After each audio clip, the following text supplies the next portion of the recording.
Pemirsa, terima kasih Anda masih menyaksikan Gapai Kemuliaan dalam episode Perjalanan Hidup Setelah Kematian. Ada kehidupan setelah kematian. Lalu ketika pertanyaannya, kemanakah kita setelah ruh itu berpisah? Maka kita harus melihat pada awalnya antara fisik dengan ruh itu memang tempatnya berbeda. Ruh tempatnya itu di alam arwah. Alam arwah, alam yang secara khusus hanya arwah-arwah yang Allah persiapkan untuk masuk pada tubuh-tubuh yang sudah ditakdirkan oleh Allah. Dan itu la ya'lamuha illallah. Tidak ada yang bisa menentukan di alam arwah itu adanya di mana gitu, kecuali Allah. Kemudian pada saat 4 bulan dalam kandungan, maka dipertemukan antara ruh dengan jasad itu tadi. Jasad itu tempatnya di bumi, ya, di tanah. Kita ini dari tanah, artinya semua yang kita makan adalah saripati tanah. Nah, kemudian mulai 4 bulan di alam rahim, sampai lahir, sampai wafat, dia masih bergandengan antara ruh dan jasad. Kemudian pada saat kematian dipisah lagi. Dipisah lagi, maka ruh itu kembali ditaruh lagi di alam arwah. Dan jasadnya dikembalikan lagi ke tanah lagi. Ya, dikembalikan lagi ke jasad. Ya, min turab ila turab. Yang tadinya tanah kembali lagi ke tanah.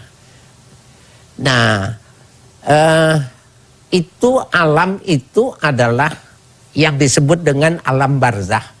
Kehidupan, oleh ulama dikatakan kehidupan pada saat itu adalah kehidupan arwah. Arwahnya yang hidup. Karena jasadnya sudah dimakan belatung. Ya, jasadnya sudah dimakan belatung. Yang hidup, yang bertahan itu hanya ruhnya saja. Dan perjalanan ruh ini sampai setelah yaumul ba'tsi wan nusur. Hari di mana orang dibangkitkan dari kuburnya. Wan nusur, kemudian digiring ke padang mahsyar. Maka diketemukan lagi yang tadinya ruh dengan jasadnya diketemukan lagi. Apa kepentingannya mengembalikan jasad pada waktu itu? Karena dulu waktu dia melakukan kebaikan, itu ruhan wa jasadan. Maka kenikmatan yang dia rasakan juga harus ruhan wa jasadan. Kalau dulu dia ruhan wa jasadan itu melakukan kesalahan, maka supaya merasakan antara ruh dan jasad pada saat itu. Nah, mulai saat itu dia ditentukan nasibnya. Lalu setelah dia ditentukan nasibnya masuk ke dalam sorga, ini ulama berbeda pendapat. Ada yang mengatakan bahwa di sorga itu adalah alamnya alam arwah. Sehingga kebahagiaannya itu tidak kebahagiaan yang fisikal gitu loh. Tetapi sama dengan perdebatan tentang ketika Nabi ke Lauhil Mahfuz, apakah ketika Nabi Mi'raj itu ruhnya saja apa jasanya saja. Dan dua ulama berpendirian masing-masing, ada yang mengatakan ruh saja, ada yang mengatakan jasad saja, tapi ada kelompok yang tiga mengatakan ruhan wa jasadan. Begitu juga dengan kehidupan kita setelah yaumul ba'tsi wan nusur, ketika kita bangkit dari kubur itu. Alasannya, argumentasinya karena dulu dia melakukannya itu ruhan wa jasadan. Oke. Pak Kiai, ini pertanyaan yang kadang-kadang saya suka berpikir ini gitu. Pada saat kita kemudian di alam rahim, kita kan pada saat kita dilahirkan ke dunia, kita kan lahir sebagai bayi yang kosong ya, artinya yang kita tuh lupa, sudah Allah lahirkan kita sebagai kertas kosong. Kita tidak punya lagi memori di alam rahim itu seperti apa, bagaimana kemudian kita makannya gimana di alam, kan itu kita tuh tidak punya memori tentang itu gitu Pak Kiai.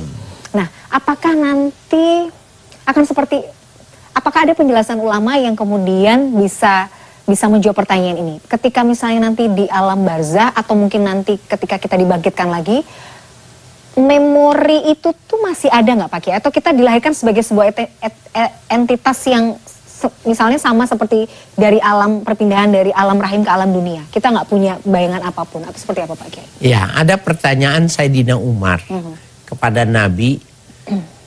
Dia bertanya, apakah ketika aku di alam barzah, di alam kubur itu, malaikat Munkar dan Nakir bertanya kepadaku, aku dikembalikan otakku, ya, kecerdasanku. Artinya itu kan fisik tuh. Apakah dikembalikannya? Maka Nabi kita Muhammad Shallallahu Alaihi Wasallam menyatakan, menjawab bahwa pada saat dia ditanya oleh Munkar dan Nakir, itu dikembalikan jasadnya, ruhnya dikembalikan, karena pada waktu itu semua anggota tubuhnya itu menjadi persaksian. Oh, ya, okay. Nah, apa yang menarik kata Sayyidina Umar, kalau pada saat itu aku dikembalikan seperti halnya di dunia, berarti zahiran wa batinan, aku tidak takut dengan Munkar dan Nakir. Kenapa?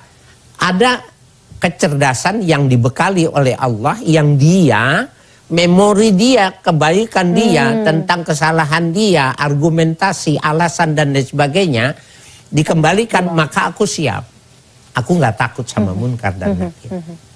Nah, kalau begitu kan berarti sebenarnya fasenya itu kalau sudah masuk al-barzah dikembalikan. Iya, okay. Nanti pada saat pemeriksaan yaumul hisab, pemeriksaan itu kan ayatnya mengatakan wa tukallimu aidihim, yang berbicara tangannya, wa tashhadu arjuluhum bima kanu yaksibun, dan kakinya menjadi saksi. Enggak mungkin, itu maknanya ruhan saja. Iya.